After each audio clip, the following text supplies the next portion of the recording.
El tema de hoy, como decíamos hace un ratito, viene candente, viene sugerido por la proximidad que pasó hace algunos días, ¿no? El Día de los Enamorados, y uno siempre tiene algunas ideas de lo que es el amor, muy, muy relacionadas con el amor romántico que todos heredamos y que ahora se está deconstruyendo en gran medida, y nos hace pensar en un montón de historias, y de historias de nuestra historia también. Por eso el subtítulo que elegimos hoy, el título de Amores Prohibidos, tiene que ver con que siempre estos amores nos han generado, nos han motivado muchísimo, ¿no? Grandísimas pasiones derivan de los amores prohibidos, y también nos hacen ver esta relación entre amor y poder. Y el subtítulo de los juicios de disenso y quienes perdieron el juicio por amor. Vamos a estar hablando de las dos cosas, de los juicios de disenso, que después vamos a explicar bien de qué se trata, y de personas que se resistieron y Perdona, perdieron el juicio y se enamoraron locamente, que perdón, nos va a Flavia, estar interrumpo presentando dos Luqui. segundos. Acá tengo gente en el chat que me dice que no está escuchando, incluso Patri. Rosa y, bueno, Patricia dice que no están escuchando lo que estás hablando. No sé si habrá algún problema de audio. Los auriculares. Lo escucho bien, acá hay otra persona que dice que yo escucho bien. ¿Ahora? Yo te escucho perfecto, ¿no? Bueno, quizás sin auriculares se me escucha un poco mejor. A veces falla la No está, conexión me están diciendo, del ok, auricular. dale para Bueno, adelante. le doy para adelante. Si escuchan ruidos de fondo, nada. Hagamos de cuenta que no están, que no existen. Bueno, vamos a empezar entonces con una primera propuesta que tiene que ver un poco con esto que estábamos hablando, de qué te sugiere la expresión amores prohibidos, ¿no? Acá tenemos ya 3 participantes, 3 palabras en realidad. Cada uno de ustedes desde Slido puede ir agregando palabras, términos, ideas que les sugiera la expresión amores prohibidos. Hablando del poder, de cómo muchas veces es el poder político o económico lo que prohíbe el desarrollo de ciertos amores, y que sin embargo siempre se las arreglan para de alguna manera, más feliz o menos, manifestarse. Algunos seguramente estarán respondiendo por el chat, que también es otra opción. El que quiera responder a través de Slido puede ir formando, ahí va, esta nube de palabras donde, como pueden ver, locura y miedo se están repitiendo y por eso adquieren este tamaño más grande. Amor de diferentes clases, vamos a estar hablando un poco de eso. Impotencia, bueno, vamos a estar hablando de distintos tipos de impotencia también. La impotencia que uno siente frente a la norma cuando no la puede torcer, y la impotencia que ha sido el motivo de varios juicios de anulación de matrimonio, ¿por qué no? Amor racial, también vamos a estar hablando de eso. Amor no correspondido, pasión, secreto. De amores no correspondidos, ayer leía tanto, de traiciones, de historias que empiezan color de rosa y que parece que se van a oponer a todo, y después resulta que uno de los dos participantes de la primera locura deciden que no van a seguir adelante, que no van a seguir adelante con la rebeldía, por ejemplo, que los llevaba a estar juntos, y vuelven atrás. Muchos que prefieren la prisión a la prisión del matrimonio, según dicen ellos mismos. Acá ya nos están nombrando a Camila Gorman, el cura en el chat. Ajá, bueno, otro personaje que vamos a estar sugiriendo hoy. Camila y Ladislao, se las prometemos, o espero Vamos a que hacer un especial. traerla como un especial. Sí, estamos en eso. Así que hoy la vamos a soslayar un poquito. Pero tenemos otras historias también muy interesantes de la mano de Lucas. Bueno, Bien, muchas palabras, están sumando. buenísimo. Muchas palabras y muchas de las que vamos a estar hablando. Y saben que también es muy interesante el hallazgo de Patricia, que uno buscando en Google, amor prohibido, encuentra que mucha gente está determinada a construir una relación prohibida, ¿no? Ven que está la última pregunta marcada: ¿cómo hacer para tener un amor prohibido? El amor según muchos, si tiene algo de prohibido, siempre tiene un sabor distinto. Así que consejo que podríamos darnos a todos es que siempre el amor, por más legal que sea, le tenemos que buscar alguna prohibición. Somos, como siempre, Flavia Sorsi y Lucas Sosa, quienes hoy les estamos presentando este tema tan picante y a la vez tan interesante desde el punto de vista histórico, y les hablamos desde la Usina Cultural de Casa Lepage, aquí en el barrio de Montserrat, que como les va a contar Julián más adelante, ya está abriendo sus puertas también para conocer el edificio y el museo de sitio. Es un lugar con una historia muy interesante y muy larga, no solamente el edificio, sino el predio en el que se enalza, como muchos de ustedes saben, a partir de las investigaciones arqueológicas que desarrollamos desde la última puesta en valor del edificio, a partir del año 2004 y hasta el año 2011, desarrollamos muchas de estas excavaciones que nos permitieron reconstruir la historia del predio y del edificio en gran medida, y también conformar esta colección que se exhibe parcialmente en el Museo de Sitio, y que es la que nos permitió en muchos aspectos completar el conocimiento que teníamos de la vida cotidiana, sobre todo colonial, pero también poscolonial, en nuestra ciudad de Buenos Aires. Se trata de un edificio además de gran valor arquitectónico, no solamente por su última restauración, sino también por la intervención de Alejandro Virasoro en la década del 30, y un edificio cuya historia está llena de hitos que los invitamos a conocer a medida que se vayan acercando. Para seguir jugando, los invitamos a armar algunas palabras relacionadas con el tema de hoy. Primero, sin mostrarles nada, vemos si alguno ya encuentra alguna palabra. Hay de 4 letras, de 5, de 6 y de más de 7 letras. Vayan poniendo en el chat si alguno encuentra alguna.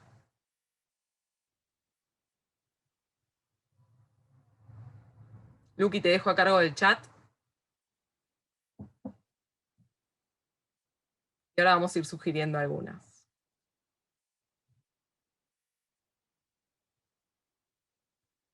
Estas lluvias de palabras nos permiten también ponernos bastante en tema, además de hacerlos a ustedes un poco más activos y partícipes de la propuesta. Esperamos también sus comentarios a propósito de estas nuevas propuestas que estamos desarrollando en las visitas. Bien, ahora sí pasamos a hablar de los juicios de disenso, de los que pierden el juicio por amor. Les vamos a detallar un poquito, anticipar los temas de hoy, los subtemas. Vamos a estar hablando del matrimonio en la sociedad de la conquista, como proyecto religioso y político a la vez. Vamos a estar hablando de los famosos juicios de disenso, y de cómo así el Estado Borbón se mete en las alcobas, y ya por separado o marginalmente de lo que marcaba la Iglesia. Y vamos a estar también con Lucas recordando e informando sobre algunas historias infames de nombres ilustres. Para empezar, tenemos que hablar del matrimonio en la sociedad de la conquista, como decíamos, como proyecto religioso y político. La Iglesia y el Estado conformaban la armadura de protección de la idea basal de la conquista, que era de la sociedad de la conquista, que era la familia, y la familia honorable. Esta familia honorable era la columna vertebral de la sociedad colonial. ¿Qué tipo de familia? Bueno, la familia que se defendía, la familia que se propiciaba desde la Iglesia y desde el Estado, era la familia monógama y patrilineal. Esta familia, para ser honorable, tenía que cumplir con ciertos requisitos: la nobleza de sangre, la virtud social de la mujer, que se basaba en ser casta antes de casarse y ser fiel luego de casarse, y el poder económico del varón, que tenía que ser el varón proveedor, y la pobreza significaba deshonra. Por supuesto, estamos hablando de todo lo que era en teoría, ¿no es cierto? A comienzos de la conquista, lo importante era poblar y evangelizar. Es así que los hijos naturales en gran medida mestizos, sobre todo hijos de hombre europeo con mujer nativa, eran considerados sujetos de derecho. La dote y el casamiento eran la vía de ascenso social de las mujeres mestizas, que pasaban de ser hija mestiza a ser esposa española. Directamente se las consideraba españolas al momento de contraer matrimonio. En cambio, en el caso de la población negra, se prohibían los matrimonios mixtos con nativos, ¿no? Con indígenas.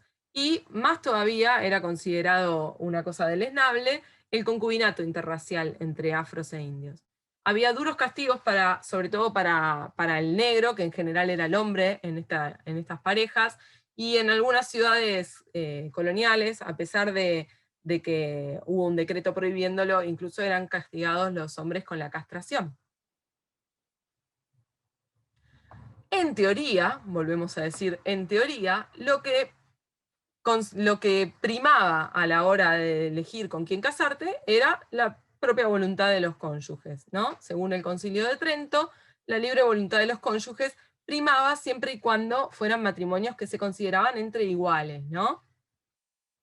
Pero hay que recordar que el matrimonio era además un dispositivo social y económico que posibilitaba a las familias de la colonia el ascenso social, la conformación de alianzas, concentrar la riqueza, diversificar sus actividades económicas. Es decir, que se trataba de una cuestión de poder.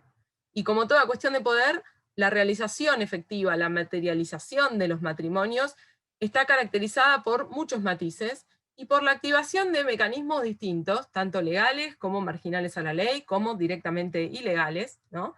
Que respondían a presiones de tipo económico y vinculadas con el poder, pero también a pasiones. Estamos hablando también de eso, ¿no? Por ejemplo, es el caso de los matrimonios ilícitos, que hace poco, eso no se los traje el día de hoy, se los dejo para una próxima, para un próximo encuentro, pero hay archivos muy interesantes recientemente dados a la luz que hablan justamente de estos matrimonios que se anotaban, se registraban, pero en otro libro, y que eran los matrimonios ilícitos. Vamos a empezar, sin embargo, hablando de otro tema que también tiene que ver con la legislación, que tiene que ver con el poder, que tiene que ver con un Estado que se iba profesionalizando, se iba haciendo cada vez más burocrático, se iba separando cada vez más de lo que era la iglesia y se iba metiendo cada vez más en lo que era la vida privada de los habitantes tanto de España como de sus colonias.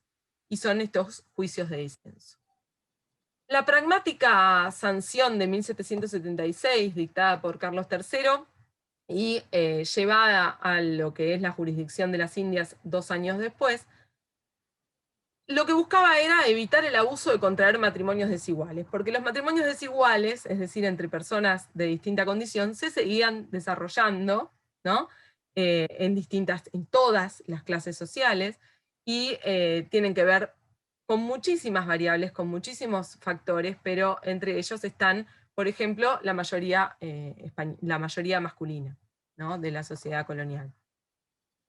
Les comentaba, esta pragmática sanción se aplica en 1778 a lo que son las Indias, y va sufriendo numerosas modificaciones, y en 1803 se convierte en esta Real Cédula sobre matrimonios e hijos de familias, que determinaba que, si bien, como decía el Concilio de Trento, cada uno puede casarse con quien quiera, los menores de 25 años tenían que pedir permiso, tenían que tener el consentimiento de sus padres o de las personas responsables de ellos. Y es así que empieza a haber problemas, ¿no?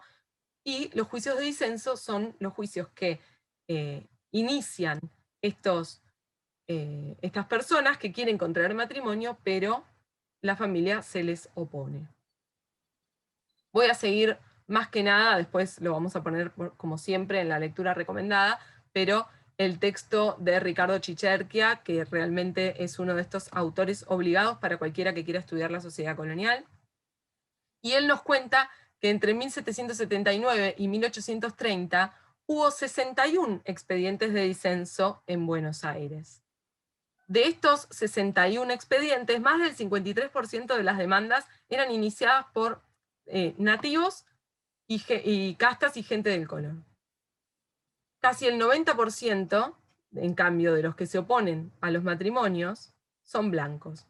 Es decir, los que están participando de muchos de estos juicios de disenso, es decir, que están resistiéndose a la prohibición de casarse, que están haciendo valer su voluntad de contraer matrimonio, son en su mayoría nativos, castas y gente de color. Mientras que los que se oponen, piensen ustedes que cómo estaba vigente todavía esta cuestión de la pureza de sangre, los que se oponen son en su enorme mayoría blancos. Los motivos de la oposición, como decíamos, son diversos, ¿no? Y se valen de estos intersticios que había dejado el Concilio de Trento y las costumbres, ¿no? Y esta consideración de que el matrimonio tiene que ser entre iguales y que para ser válido tiene que respetar además distintos ritos, sacramentos, bueno. Los motivos de la oposición, como les decía, son varios. Los motivos raciales priman por sobre los demás. Después también la desigualdad social, que tenía que ver con que alguno de los participantes fuera hijo ilegítimo, por ejemplo, ¿no? O tuviera un oficio vil, por ejemplo, ser artista, o ser otras cosas también, pero ser artista es uno que recuerdo porque estuvimos hablando de ello en la otra charla sobre el amor, ¿no? La desigualdad moral, acá sí tiene que ver con que alguno de los dos aspiraban a casarse, a contraer matrimonio, tuvieran alguna actividad considerada inmoral, ¿no? Como el juego, la prostitución, los malos hábitos en general, bueno, la prisión, la deserción de alguna guerra. Y por último, los motivos económicos, es decir, una desigualdad económica que justificara la oposición de alguna de las dos familias a los matrimonios. Fíjense quiénes son los que en su gran mayoría se oponen a estas uniones, ¿no? En primer lugar, el padre del novio.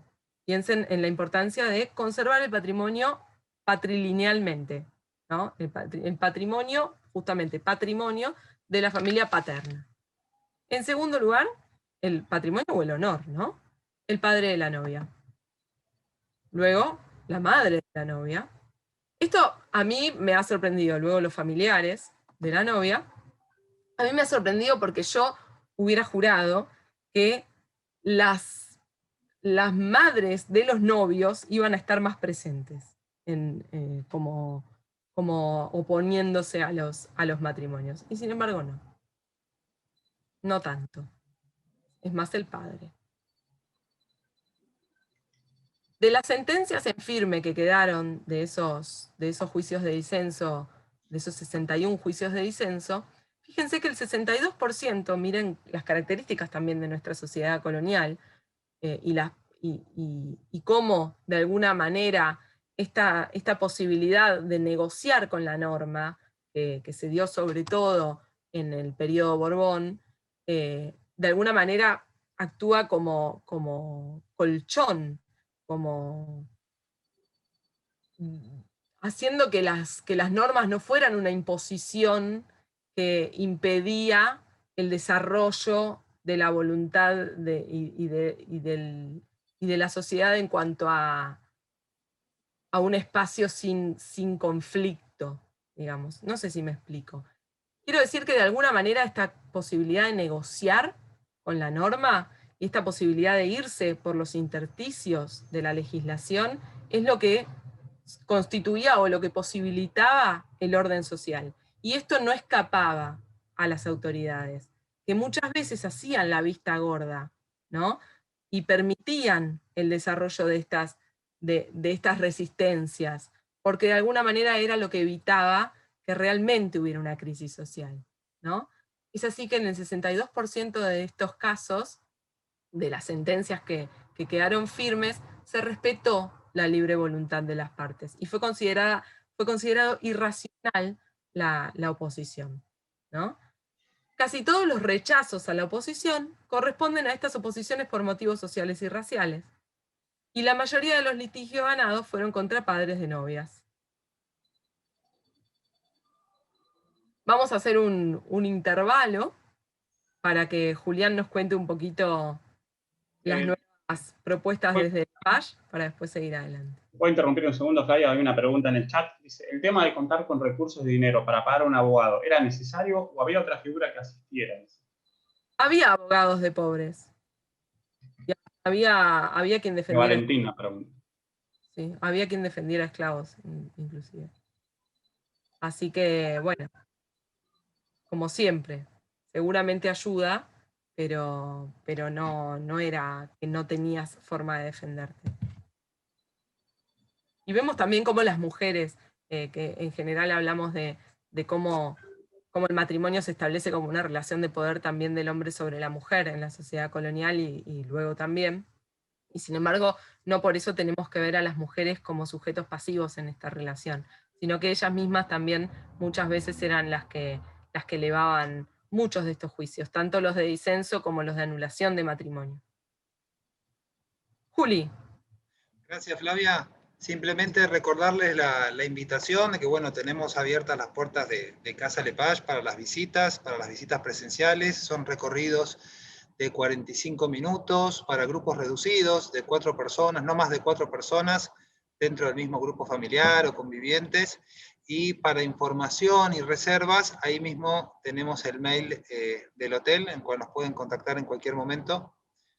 Tenemos amplia disponibilidad y vale, bueno, aclarar que estos recorridos, estas puertas abiertas que estamos haciendo, lo hacemos desde el equipo de anfitriones de Casa Lepage.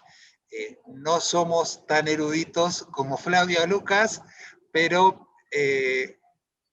les brindamos toda la hospitalidad y toda la historia que hemos aprendido con ellos a lo largo de todo este tiempo. Y están muy familiarizados y son voces más que autorizadas para mostrarles esta casa hermosa, la colección. Gracias, Flav. Muy bien. Vamos a seguir adelante ahora con Lucas, que va a empezar a introducirnos. Yo les hablé quizás de lo más anónimo, Lucas les va a hablar de estos nombres ilustres que sin embargo protagonizaron historias infames. Y les vamos a preguntar entonces qué parejas conflictivas de nuestra historia estuvieron nombrando algunas. Vamos a ver en Slido y en el chat si surgen. En el chat te dicen que nos cuentan. Bueno, a ver. Slido, Liniers, María Antonieta, bueno. María Calás, nombraban a Camila y Vladislao hace un rato en el chat. Sí. Tenemos muchos próceres con historias de amor, de amor o de pasiones. Romances escandalosos. Romances y prácticas sexuales también. Amores clandestinos. Hablábamos la otra vez de Sarmiento, ¿no? Que sorprendió con el carnaval. Si nos pusiéramos a hablar de su vida personal, creo que nos sorprendería todavía más. Ver este domingo Faustino Sarmiento. Acá está Sarmiento. Bueno, Felicitas la nombran siempre. Manuel Belgrano dicen acá, Encarnación, y la hermana Josefa Escurra dicen acá en el chat. Muy bien. Felicitas está tomando como... Felicitas está tomando protagonismo. Sí. Rosas también acá dice Mariana Quesada. Siempre digo que me cuesta el tema de Felicitas, porque en realidad, sí, su amor quizás no era prohibido. Lo que pasa es que todos lo recordamos, en realidad la recordamos más por su femicidio que por sus actos, ¿no? Así que siempre me cuesta relacionarla con el amor. Bueno, muy relacionada con la historia de violencia. ¿No? Muy bien. Bueno, de estos nombres que aparecieron en el eslido, aparecen Liniers y bueno, Josefa, ¿no? Que son algunas de las historias que elegí para contar de estos amores, y también sobre Mariquita Sánchez de Thompson, que fue una mujer, digamos, que va a romper esa imposición que la sociedad imponía, digamos, en esa época contra los amores, digamos, que eran en contra de su voluntad, ¿no? Así que, bueno, ella en sus crónicas, se llama Recuerdos de Buenos Aires Virreinal, escribe lo siguiente sobre el amor. Ella dice: amor, palabra escandalosa en una joven. El amor se perseguía. El amor era mirado como una depravación. Hablar del corazón a esas gentes era farsa del diablo. El casamiento era un sacramento y cosas mundanas no tenían que ver con esto. ¿A qué hace referencia Pericitas con esto? Y va a hacer referencia a esta imposición que ponía la sociedad, o sea, a estos arreglos matrimoniales por intereses económicos que los padres arreglaban para sus hijas, que eran apenas unas jóvenes, muy jovencitas, algunas de 14 años, 15, que la obligaban a casarse con un hombre mayor de edad, 30, 40 años. Imagínense que no era nada agradable para una joven, ¿no? Entonces,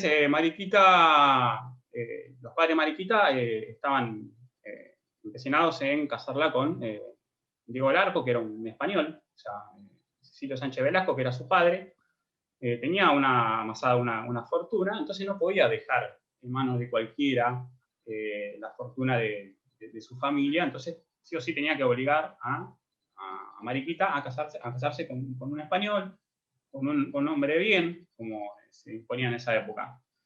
Pero Mariquita estaba muy enamorada de su primo segundo, Martín Jacobo Thompson. Ella con 14 años, él un poco más grande, era oficial de la Marina Española. Entonces acá empieza el problema. ¿Por qué? Porque el padre de Felicitas veía, la tengo Felicita, me quedó marcada la palabra. Es el falso diminutivo también entre Mariquita claro, claro. El padre no veía conveniente ese matrimonio. ¿Por qué? Porque ¿qué veía en Martín Thompson? Que era un marino, que era un derrochador, que puede ser mujeriego. Entonces no era el partido para su hija Mariquita. Bueno, su madre también, muy empecinada, Madalena Trillo. Los dos estaban, que quería que se case con él, pero Felicitas, Mariquita estaba muy enamorada de su novio, Martín, porque se habían comprometido, no se habían casado, pero ellos estaban comprometidos porque se amaban demasiado. El padre, muy amigo de Virrey del Pino, ¿qué hace? Logra que Martín Thompson, que era marino, logra que lo lleven destinado a Montevideo y después a Cádiz, a España, o sea, bien lejos de su hija, para que ella lo tenga bien lejos y no pueda tener ningún tipo de relación. O sea, el Atlántico los separaba, pero ellos seguían en contacto, nunca perdían, digamos, esta conexión que tenía de amor, ¿no? De amarse. Bueno, después Martín vuelve a Buenos Aires y, bueno, acá el padre de Mariquita muere y la madre seguía con esa lucha de que su hija se tenía que casar con Diego del Arco y Mariquita no seguía queriendo. Mariquita va a ser la mujer que va a romper con esto. ¿Por qué? Porque se va a dirigir aprovechando estas sanciones que se llevan en 1776 para los matrimonios desiguales, le escribe al virrey Sobremonte. Vamos a ver la siguiente imagen, por favor.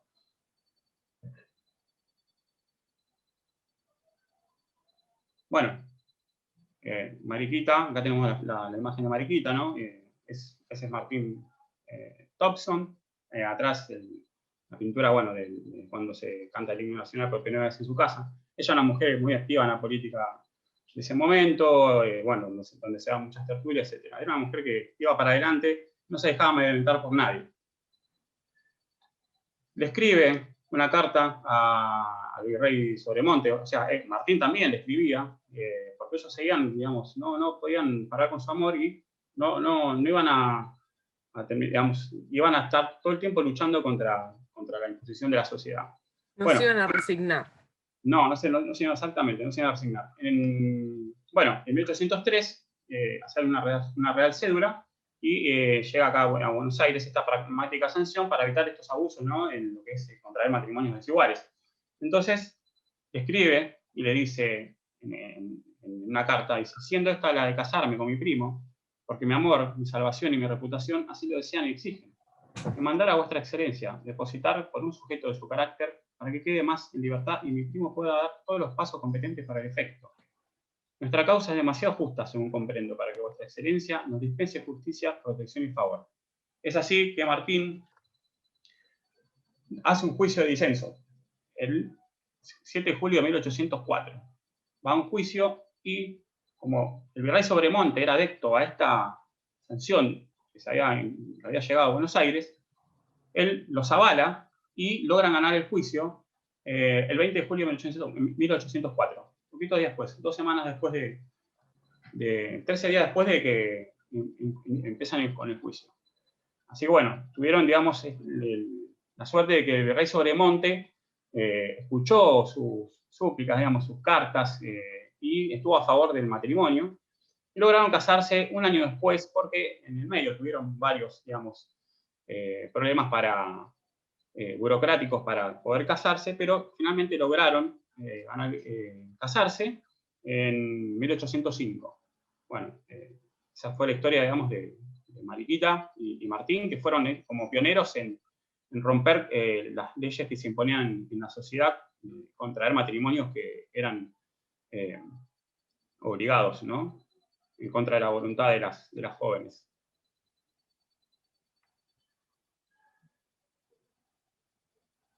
Bueno, antes de que empieces a hablar de esta historia, vamos a preguntarle a la gente a ver si sabe a priori quiénes son.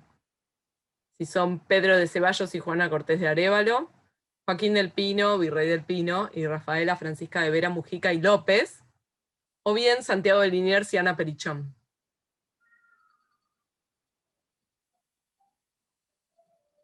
Macariel pregunta por el libro de Mariquita. Yo tengo uno que es de María Sáez Quesada, Mariquita Sánchez, se llama Vida Política y Sentimental.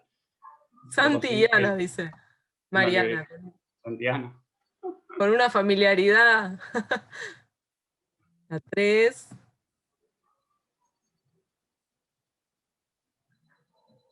Sí, son largos nombres, por eso están reducidos, ¿no? La 3. Podría decir que este fue un amor, un romance escandaloso, más que nada. La Perichona. Perichona, la Madame Pericón. Muy bien, todos aprobados. Son Santiago de Liniers y Ana Perichón, o la Perichona.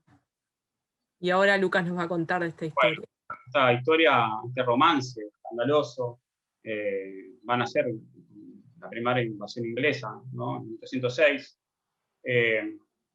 Ana Pericón había llegado de Francia ya casada en 1797 con Tomás O'Gorman, pero en el contexto de las invasiones inglesas a Tomás lo acusan de espía y bueno, lo mandan preso a Luján y luego lo mandan a Brasil por ser colaborador, digamos, de los ingleses.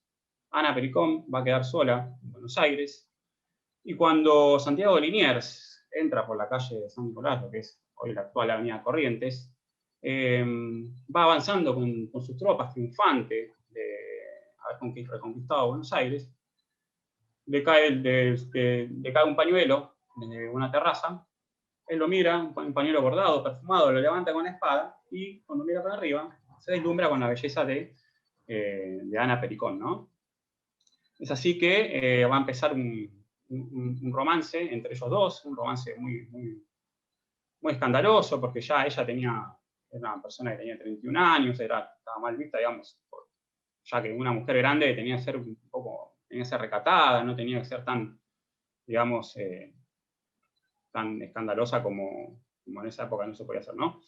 Ella, bueno, van a vivir juntos con Santiago de Liniers y van a estar ahí conviviendo. Ella va a tener como muchos privilegios, porque va a tener hasta custodia, incluso las mujeres se quedaban como escandalizadas cuando una vez también la habían visto salir de uniforme. O sea, tenía todo el privilegio, Liniers la tenía como una reina, y para las mujeres eso mucho, sé que la envidia no le gustaba. Bueno, también Ana Pericón era muy acusada de conspiradora, de espía, bueno, que ayudaba a contrabandistas, tenía todo como un prontuario. Un prontuario bastante Por supuesto de prostituta, ¿no? En primer lugar. También, bueno, también decían que había sido amante de Beresford, así que imagínense cómo venía el tema, ¿no? Bueno, luego, parece que hacer esto del tema de que era espía, Liniers, bueno, gracias a un espía también inglés, que digamos que lo incentiva y que le dice que ella era una espía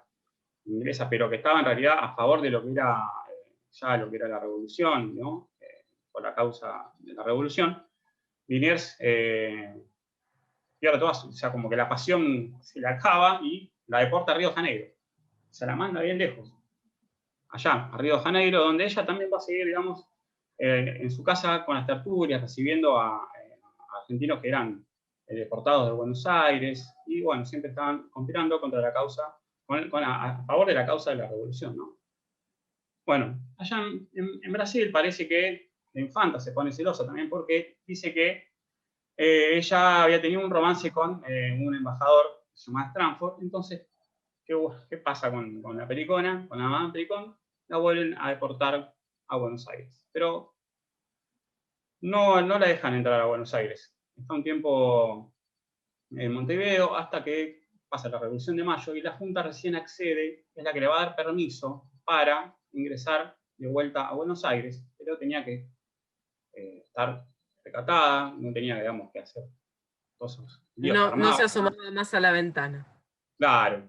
¿Y qué pasó? No, se fue no se quedó en la ciudad, sino que se fue a vivir al interior, digamos, de la provincia, ¿no? Donde allí pasó sus años, más tranquila que estando en la ciudad. Pasó un tiempito más adelante anduvo en la ciudad, pero ya vivió recluida en el interior de la provincia, digamos. Ahí vio cómo crecían sus hijos y, bueno, sus nietos. Y, bueno, ahí, digamos, se enteró que ya Liniers había sido fusilado. Y, bueno, pasó sus últimos años, murió bastante grande, a los 72 años. Y, bueno, va a ser la abuela de la famosa Camila O'Gorman. Bueno, este amor tiene a quien salir. Sí. Que tiene a quien salir. Claro. Más que un amor, fue un romance escandaloso para la época por los atributos, digamos, de la Madame Pericón, que andaba haciendo estragos por la ciudad de Buenos Aires, y con Liniers, bueno, que tuvieron esta historia alborotada.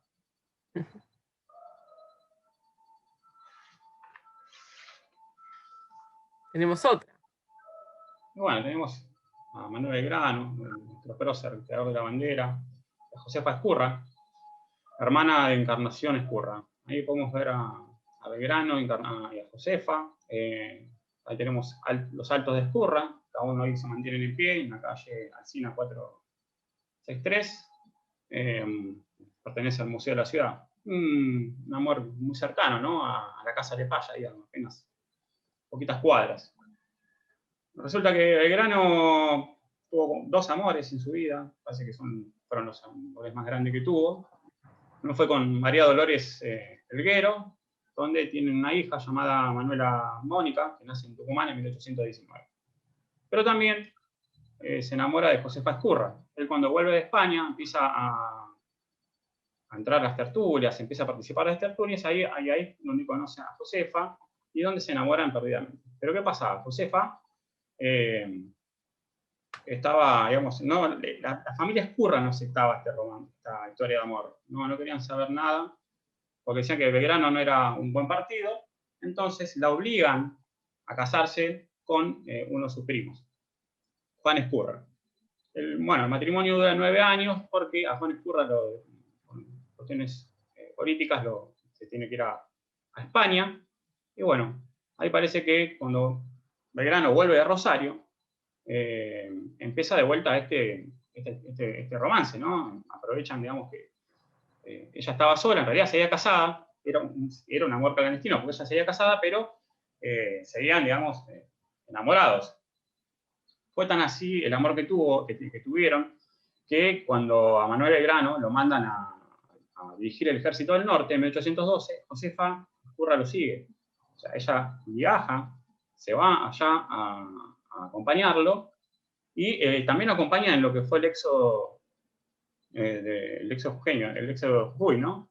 Pero bueno, ella tenía ya un estado avanzado de embarazo y tiene que quedarse en Santa Fe, porque no llegaba a Buenos Aires. En realidad deciden quedarse en Santa Fe porque el hijo de ellos tenía que nacer en ese lugar para que nadie se entere, ¿no? Tenía que ser un secreto que su hijo nazca en otro lugar. No se podía enterar a la sociedad, digamos, que había un hijo entre ellos, porque ella se había casado. Entonces, bueno, nace Pedro, que es su hijo, y bueno, cuando vuelven a Buenos Aires, este hijo es adoptado por Juan Manuel de Rosas y Encarnación Escurra. Pedro es adoptado por sus tíos y va a recibir el nombre de Pedro, el apellido Rosas, Pedro Rosas. ¿Sí? No podía tener otro apellido, Belgrano, porque bueno, esto era un amor clandestino, como les había contado.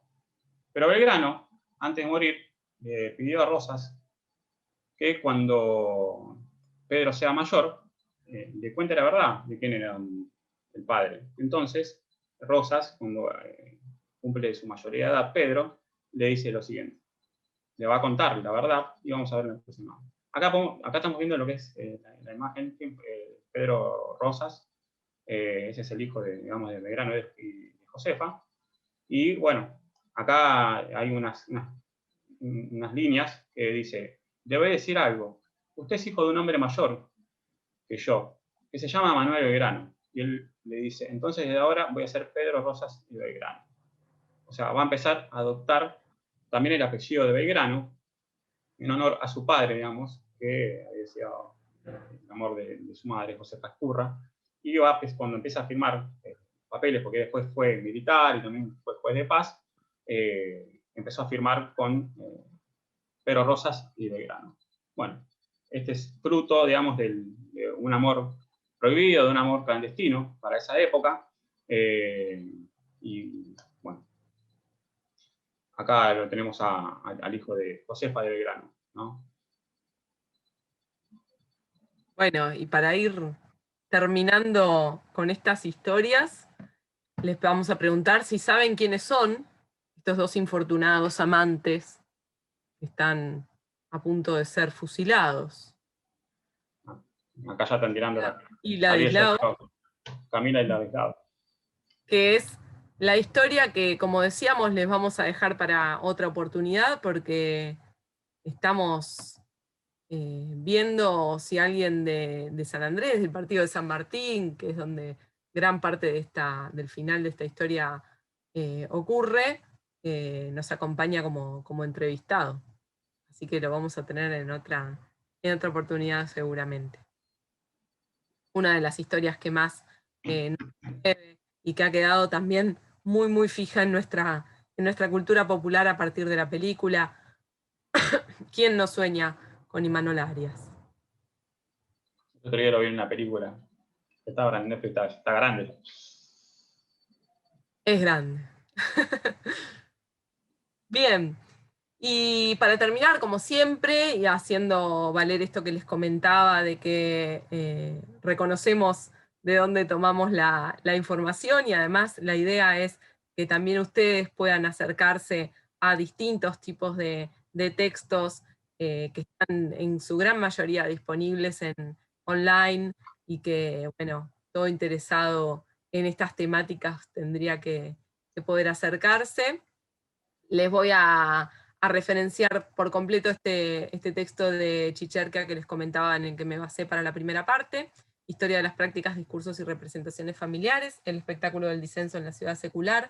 Esto no recuerdo en este momento la revista, pero está disponible online. Si googlean directamente Chicherca 2004 con alguna palabra clave, lo van a encontrar y lo pueden descargar gratuitamente en PDF.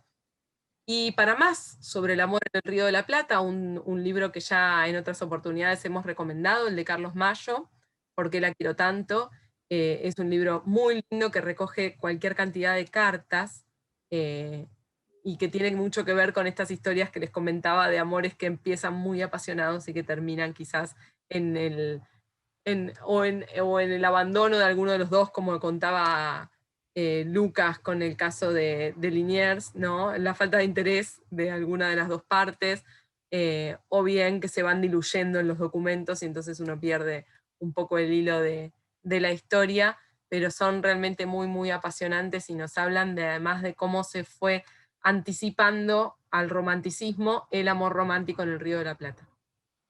Y el caso de Hacer el amor, de Ricardo Lesser, un autor que se ha dedicado y mucho a la divulgación histórica, que trata de historias de amor y sexo entre 1610 y 1810, y que también tiene muchísimas perlitas y escapa un poco a las típicas historias que uno encuentra de los nombres más conocidos, para ofrecernos también algunos casos de personas desconocidas para la historia, pero que han dejado su huella en la documentación que Ricardo y otros historiadores analizan.